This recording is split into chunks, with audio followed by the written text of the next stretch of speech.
প্রিয় সাংবাদিক বন্ধুগণ, আপনারা জানেন আমি এই আসনের সাবেক সংসদ সদস্য। 2014 থেকে 2018 পর্যন্ত এই এলাকায় কাজ করেছি।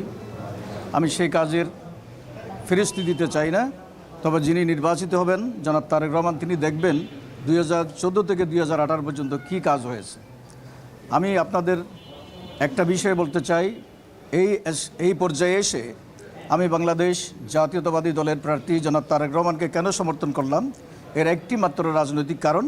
সেটি হচ্ছে এই দেশপ্রেমিক জাতীয়তাবাদী শক্তিকে এই মুহূর্তে নির্বাচনে জয়লাভ করাতেই হবে। কারণ আমাদের দেশের যে সাম্প্রদায়িক শক্তি, 71-এর যে শক্তি, তারা এখন মাথাছাড়া দিয়ে উঠছে। নানা রকমের চিন্তাভাবনা নিয়ে তারা বাংলাদেশে একটা অরাজক পরিস্থিতি তৈরি করতে চায়। তারা ফিরে যেতে চায় 54 বছর আগে। তারা তাদের ইশতেহারও বলেছে 54 বছরের দেশে কিছু হয় নাই। তার মানে কি 71-এ হয়েছে? তো 71-এ কী হয়েছিল? 71-এ আমি একজন মুক্তিযোদ্ধা হিসেবে কালুঘাট যুদ্ধে অংশগ্রহণ করেছিলাম জেনারেল শওকতের নেতৃত্বে। আমি পার্লামেন্টে বলেছি, মাননীয় স্পিকার, আপনারা বলেন জিয়াউর রহমান যুদ্ধ করে নাই, পাকিস্তানের চর ছিল। আমি প্রশ্ন করেছিলাম, জিয়াউর রহমানকে বীরোত্তম উপাধি কে দিয়েছে? মৌলানা ভাসানী দিয়েছে? না। বিএনপি দিয়েছে? না। বঙ্গবন্ধু মুজিব দিয়েছিলেন। আপনারা কেন তাকে পাকিস্তানের চর বলেন? আমি 3 বীরোত্তমের সাথে যুদ্ধ করেছি, জেনারেল শওকত, জেনারেল জিয়া এবং আমার সামনে মাননীয় সংসদ সদস্য মেজর রফিকুল ইসলাম বীরোত্তম। পার্লামেন্টে এই বক্তব্য আমি রেখেছিলাম। আজকে আমি বলি, দেশে এখন সেই অবস্থা চলে আসছে, আমরা যেন 71-এর আগে ফেরত না যাই। আমরা ফেরত যেতে চাই না। আমাদের ভুল ত্রুটি আছে, আমাদের সংশোধন করেই আমাদের দেশ মাতা বাংলাদেশকে আমাদের বাঁচাতে হবে। বাংলাদেশের স্বাধীনতা সার্বভৌমত্ব সুরক্ষিত করতে হবে। আমরা ওই যে তারেক রহমান সাহেব একটা স্লোগান দেন, পিন্ডি নয়, ঢাকা নয়, এদেশ আমার দিল্লি নয়, এদেশ আমার বাংলাদেশ। আমি বলি, অমুকপন্থী তমুকপন্থী বাদ দিয়ে আমাদেরকে বাংলাদেশপন্থী হতে হবে।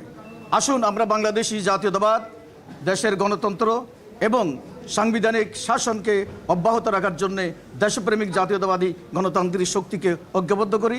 ঢাকা 17 আসনের জনগণ, গত কয়দিন আমি যেভাবে মানুষের সাথে মিশেছি, আমি পরিষ্কার উপলব্ধি করেছি যে আমার যে ভোট, সে ভোট বিভক্ত করবে এবং সেটা জাতীয়তাবাদী শক্তির ভোটকেই বিভক্ত করবে। এই আশঙ্কা থেকেই এবং আমার দেশপ্রেমিক জাতীয়তাবাদী চেতনা থেকেই আমি জনাব তারেক রহমানকে সমর্থন দিতে এসেছি। আমি ঢাকা 17 আসনের জনগণকে বলি, আপনারা আমাকে যারা সমর্থন করেছেন, আমি বিভিন্ন মসজিদে গিয়েছি, মাদ্রাসায় গিয়েছি, জনপদে গিয়েছি, তারা আমাকে সমর্থন দিয়েছেন। কিছু মিডিয়া এইসব প্রচারও করেছেন, তাদেরও ধন্যবাদ। যারা প্রচার করেন নাই তাদেরও ধন্যবাদ, কারণ আমারও সীমাবদ্ধতা আছে, সেই কারণে আপনাদের পাশে আমি দাঁড়াতে পারিনি। আমি বলি, আপনারা সবাই এই মুহূর্তে দেশপ্রেমিক শক্তির কাণ্ডারি জনাব তারেক রহমানকে দানের শীষে ভোট দিন। ধন্যবাদ সকলকে। আসসালামু আলাইকুম।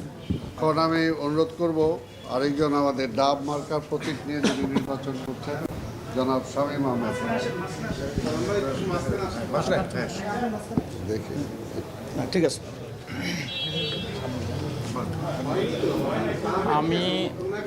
আমি ডাব মার্কা নিয়ে ঢাকা 17 আসনে প্রতিদ্বন্দ্বিতা করছি। একটু চেপে দেন।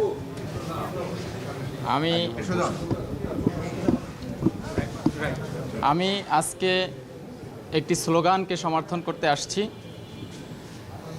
সেই স্লোগান হচ্ছে সবার আগে বাংলাদেশ।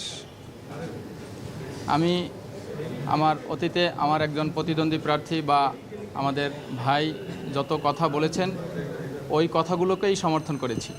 অতএব এতে করে আমার কথা সংক্ষিপ্ত হবে। আমি বিএনপির সবার আগে বাংলাদেশ স্লোগানকে সমর্থন করতে এসে আমি 17 আসনের আমাকে যারা সমর্থন করেছেন, ভোট দেওয়ার অঙ্গীকার করেছেন, তাদের উদ্দেশ্যে আপনাদের মাধ্যমে আহ্বান জানাই, যারা আমাকে ডাব মার্কায় ভোট দিতে চেয়েছেন, তারা ধানের শীষে ভোট দিলে আমাকে ভোট দেওয়া হবে। আমাকে ভোট দিলে বাংলাদেশ সুরক্ষিত থাকবে। এর বাইরে, ধানের শীষের বাইরে ভোট দিলে বাংলাদেশ সেই আমাদের স্বাধীনতার সার্বভৌমত্ব বিনষ্ট হওয়ার সম্ভাবনা আছে।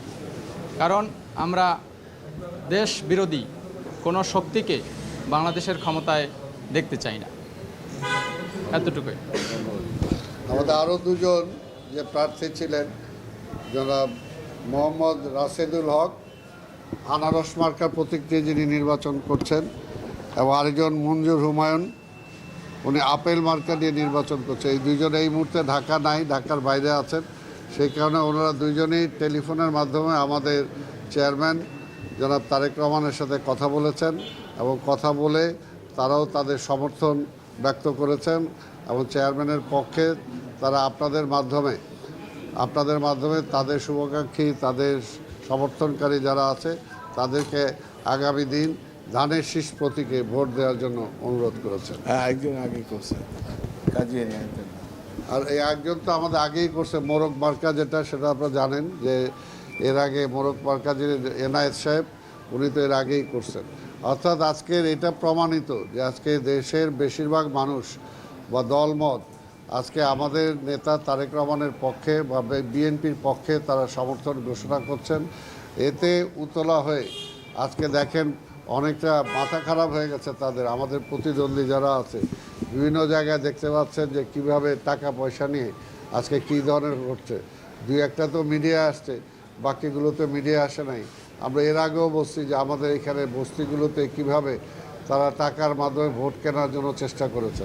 অর্থাৎ তাদের জনসমর্থন না থাকার কারণে তারা এখন অবৈধ পন্থা অবলম্বন করছে। কাজে নির্বাচন কমিশন এবং পুলিশকে বলবো এই সমস্ত বিষয়ে খেয়াল রাখতে, এবং নির্বাচন কমিশনকে বিশেষ করে বলবো যে কোনো অবস্থাতেই যাতে ভোট যেটা হবে সেটা যাতে আমরা চাই সুষ্ঠু একটা ভোট হবে, নিরপেক্ষ ভোট যাতে মানুষ দিতে পারে, সেটার জন্য যা যা দরকার নির্বাচন কমিশন সেই ব্যবস্থা গ্রহণ করবে। কোনোভাবেই যাতে কোথাও কোনো অবৈধ কোনো কাজ না ঘটে এবং তারা একটা বিশৃঙ্খলা যাতে সৃষ্টি করতে না পারে সেটার জন্য আমরা জনগণকে আহ্বান জানাবো এবং নির্বাচন কমিশনকে আহ্বান জানাবো এবং আমাদের শৃঙ্খলা বাহিনী যারা আছেন তাদেরকেও আহ্বান জানাবো। ধন্যবাদ।